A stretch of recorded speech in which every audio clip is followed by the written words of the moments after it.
Salut les amis, j'espère que vous allez bien. Aujourd'hui, on se retrouve pour parler d'un match qui va lancer la saison européenne. Et oui, d'un côté, le Paris Saint-Germain, tout juste vainqueur de la Ligue des Champions. Ils ont fait le back-to-back.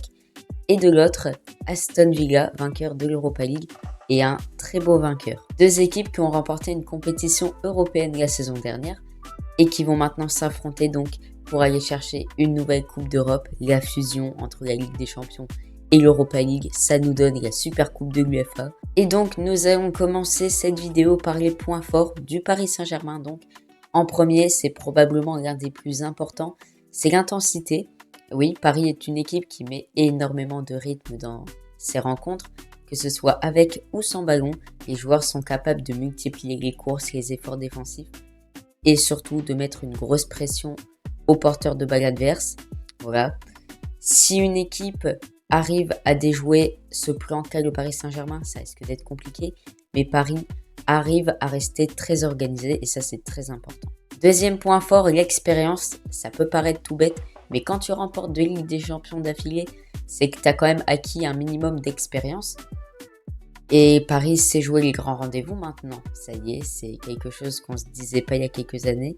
Maintenant, on peut le dire, Paris n'a plus peur de jouer les grandes audiences, n'a plus peur de jouer les grandes rencontres. Et ça, c'est vraiment ce qui peut changer la mentalité d'une équipe. Et enfin, en troisième, la résilience. C'est quelque chose que j'associe beaucoup à ce Paris Saint-Germain-là. La capacité à continuer d'avancer, même lorsque le match devient compliqué. J'ai un exemple très précis à vous donner. La finale de Ligue des Champions contre Arsenal. Voilà, c'était dur. Paris n'arrivait pas à trouver la faille. Mais ils ont fait preuve d'une grande résilience. Et ils ont su attendre le bon moment pour frapper. Et au final, c'est eux qui remportent le titre. Donc les équipes résilientes, ce sont aussi souvent les plus grandes équipes. Et Paris a ce point fort, a cette qualité et va devoir l'utiliser pour remporter ce trophée. Évidemment, on aimerait bien qu'une équipe soit parfaite, mais ce n'est pas le cas. J'ai relevé 3 éléments où Paris pourrait être en difficulté sur ce match. En premier, c'est la défense. Oui, cette défense, elle a eu du mal à se remettre en route. On sait que les matchs amicaux, ça n'a pas été ouf. Marquinhos, qui est en train d'avoir son déclin, c'est totalement normal. Pacho, faut qu'il se relance. Pareil pour Hakimi. En plus, il a des affaires assez compliquées derrière. Donc pour Achraf, ça risque pas d'être facile. Et voilà, Lucas Digne, Nuno Mendes. Bon, là, j'ai vraiment pas trop de problèmes. Mais, je sais pas, j'ai un petit doute quand même sur la défense parisienne. J'espère qu'elle va rassurer, bien évidemment. En deuxième, on va continuer. C'est le fait que Paris n'est pas à 100%. Alors, on est tout début de la saison. Voilà, les joueurs reviennent à peine de vacances. Il y en a, ils sont pas encore revenus. C'est très compliqué de se remettre en route. Et pour certains cadres de l'équipe, démarrer un match de Super Coupe de l'UEFA dès le début, en premier match, ça va être compliqué le retour. Étant donné qu'Aston Villa a déjà pu bien peaufiner son équipe. Paris, eux, ils n'ont pas encore fait jouer leurs grands joueurs en match amicaux. Ou s'ils les ont fait jouer, c'était pas assez. Et en 3, beaucoup de gens le disent depuis longtemps. Et c'est un paramètre à prendre en compte, c'est que l'effectif est trop court, tout simplement. Alors oui, on voit les joueurs du centre de formation. C'est sympa, le centre de formation, ça fait rêver, ils sont français, ils viennent de chez toi. Mais à un moment, t'es sur une Super Coupe de l'UEFA, c'est une compétition européenne comme une autre. Oui, ça joue sur un seul match, c'est qu'un seul trophée, mais t'as trop peu de monde. Ok, c'est bien de recruter Lucas Digne en doublure, c'est bien de recruter Akilouche, mais derrière, faut encore peaufiner l'équipe. Je pense qu'il y a une recrue à faire au milieu de terrain. Il y a une recrue à faire pour remplacer Barcola. Torres, c'est pas très loin. Il faut une recrue aussi pour remplacer Hakimi. Parce que oui, Warren est bon. Mais si Warren est bon, il faudrait recruter un autre milieu de terrain. Et les 3 joueurs du Paris Saint-Germain que j'ai envie de suivre sur cette finale, eh bien, c'est Achraf Hakimi, Désiré Doué et Ousmane Dembélé. Voilà. On commence par Achraf Hakimi. Sa vitesse, sa capacité à se projeter, il peut être extrêmement important dans ce genre de match. Il peut apporter offensivement, tout en étant capable de revenir défendre. Face à Aston Villa, ses montées pourront être décisives, comme il l'avait fait l'année dernière. D'ailleurs, il avait marqué un sublime but, capable de créer des décalages sur le côté, voire même de prendre son couloir et de faire des petites combinaisons, voilà, avec l'attaquant droit qui sera associé à lui. Désiré Doué, ensuite, voilà, Désiré, c'est ce genre de joueur qui peut te faire gagner un match. C'est ce genre de joueur clutch. D'ailleurs, il avait été contre Aston Villa l'année dernière, donc ça reste une très bonne référence. Il a une capacité à éliminer, à accélérer, et dès qu'il reçoit le ballon, tu sais qu'il va faire quelque chose. Dans une rencontre où Paris peut avoir besoin de solutions face à un bloc très bien organisé, ce genre de joueur, ça peut être vraiment très précieux. Et en troisième, Ousmane Dembélé. Évidemment, c'est Ousmane, hein, le ballon d'or en titre, l'un des joueurs les plus dangereux du monde. Sa vitesse, ses dribbles, sa capacité à éliminer l'adversaire et à faire la différence dans les derniers mètres font de lui une menace permanente. Et surtout, Aston Villa pourra pas se permettre de lui laisser trop d'avance.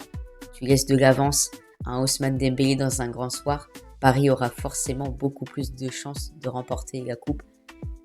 Donc voilà, 3 joueurs parisiens que je vais suivre demain soir au moment où je tourne la vidéo. Mais attention, parce que si vous pensez qu'Aston Villa est simplement venu pour regarder Paris soulever la coupe, vous vous trompez. Parce que cette équipe, elle a aussi des arguments pour gagner la coupe. Voilà. Donc maintenant, direction l'Angleterre. Et du côté d'Aston Villa, ça peut paraître bête, mais le club anglais a les armes possibles pour rivaliser, a les armes pour battre Paris, à être dangereux et à créer la surprise. On l'avait vu avec Tottenham l'année dernière, ça a failli basculer. Et Paris avait eu cette résilience. Est-ce qu'ils l'auront demain? Est-ce qu'ils en auront besoin aussi de cette résilience? Les Villans sont des rugueux. Et oui, bon, ça peut paraître assez bizarre de dire ça. Mais Aston Villa est une équipe rugueuse. C'est-à-dire qu'il ne va pas laisser Paris poser son jeu. Ça va être une équipe qui va être dans les duels, dans les contacts, dans les moments où il faudra défendre. Les Anglais vont être difficiles à bouger. Et dans une finale, cette capacité à répondre physiquement, elle peut avoir énormément d'importance. Paris devra donc s'attendre à un match engagé et très dur physiquement pour se contenter de jouer son football, qui va être très compliqué à mettre en place. En deuxième point fort, j'ai mis l'efficacité sous pression. Et oui, Aston Villa est une équipe qui est très efficace sous pression et on sait que Paris adore presser haut. Et ça, Aston Villa, ils aiment bien puisque trouver le petit partenaire dans les petits espaces pour créer beaucoup de décalage, ça, ils savent très bien faire. Et ça peut être un piège pour le Paris Saint-Germain. Donc attention, même si je pense que Luis Enrique a très bien compris ce qu'il fallait faire pour en empêcher. Et en 3, ça se lie un peu avec l'efficacité sous pression, c'est la technique. Aston Villa est une équipe physique, mais aussi technique. Voilà, il y a de vrais joueurs capables de conserver le ballon. Il y a des joueurs avec cette qualité technique assez rare qu'on peut trouver dans le football maintenant. Et cette qualité, elle va permettre à Villa de casser le pressing parisien et de progresser toujours en trouvant le décalage parfait, le petit dribble, la petite balle dans le bon tempo pour faire douter ce Paris Saint-Germain. Bien évidemment, Aston Villa a aussi des faiblesses et contre Paris, ça pourrait être particulièrement dangereux pour le club anglais. En premier, c'est qu'ils sont lents, voilà. Alors, la première, c'est un manque de vitesse. Pourquoi je dis lent? Et aussi, c'est parce que ils sont quand même assez longs à construire leur jeu. Des fois, ça peut être compliqué. Souvent, ils se projettent vite, mais souvent aussi, ils prennent leur temps. On ne sait pas trop pourquoi. Mais ça peut vraiment permettre à Paris d'avoir le temps de se replacer, de lire le jeu. Donc ça, c'est un vrai avantage pour les Parisiens. Et en plus, face à un club qui possède des joueurs extrêmement rapides, je pense à Bradley Barcola, qui va bientôt partir, mais vous avez compris ce que je veux dire. Ça va être très compliqué de les rattraper, c'est des fusées les Parisiens, Achraf Hakimi, Nuno Mendes. Donc les Villans auront du mal à rattraper les Parisiens. En deuxième, c'est également la défense. Et oui, la défense d'Aston Villa devra impérativement réaliser un très très gros match parce que sinon, t'as perdu. Voilà, parce qu'en face, il y a quand même le Paris Saint-Germain, double champion d'Europe en titre, l'une des meilleures attaques du monde. Donc si tu laisses trop d'espace, si tu commets des erreurs dans ton 30 mètres, Paris va sûrement te punir. Et c'est probablement l'un des secteurs que je vais regarder le plus demain. Voilà, la défense, franchement, elle me questionne beaucoup. Cette défense qui est très physique, très compacte, mais qui manque énormément de vitesse. Et enfin, le dernier désavantage que va avoir Aston Villa, c'est les blessés. Et oui, ils ont 4 joueurs blessés, donc je vais vous les afficher à l'écran. J'ai pas leur nom en tête. Il y a notamment leur nouvelle recrue.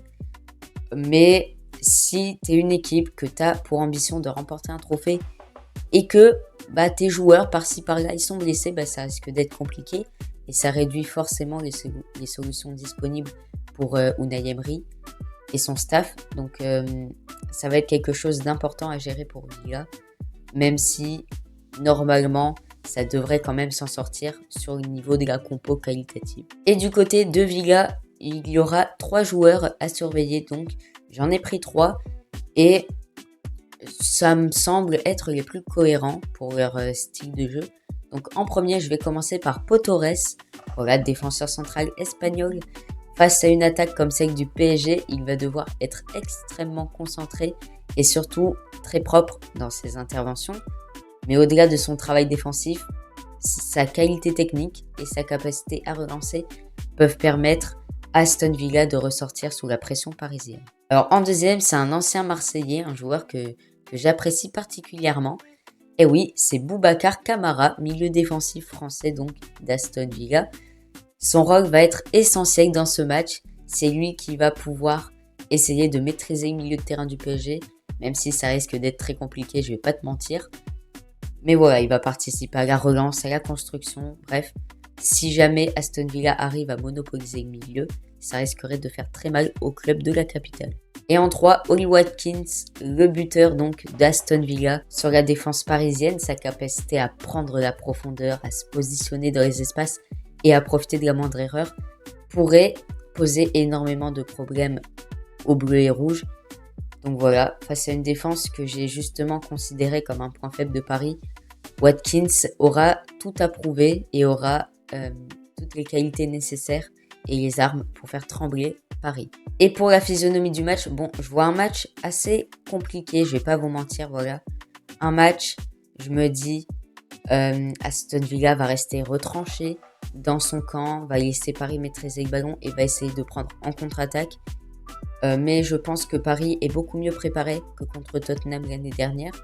Et c'est pourquoi je partirai sur une victoire 3-1 donc du Paris Saint-Germain. Voilà, pour moi Paris est largement au-dessus, il n'y a rien à dire, il n'y a rien à débattre.